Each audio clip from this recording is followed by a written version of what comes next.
هر کس هست سلام.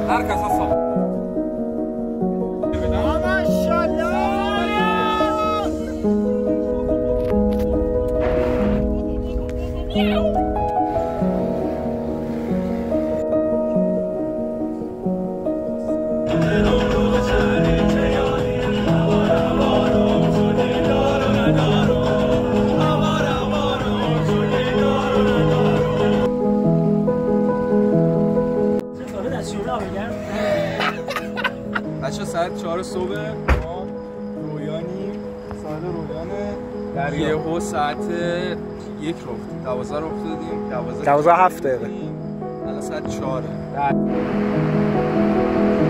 الان ساعت 4 و 26 دقیقه است. اومدیم ما هیچ کدوممون تقریبا نخوابیدیم و حدودا 24 ساعتی که نخوابیدیم، همه بیداریم و الان دم ساحل.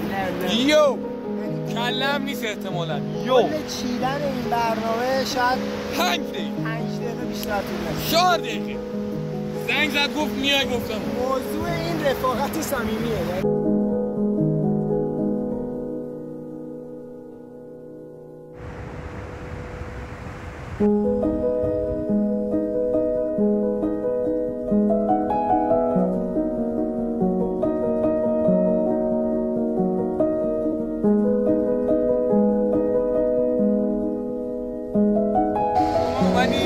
کجاییم ماهان؟ نور. آره آقا ادیسون ریدم. ممنون. ثبت خاطره 4 مرداد 1403. باورم همه چیز میمیره. این خیلی غم انگیزه همه چی، ولی اون لحظه زندگی شده دیگه نمیمیره که.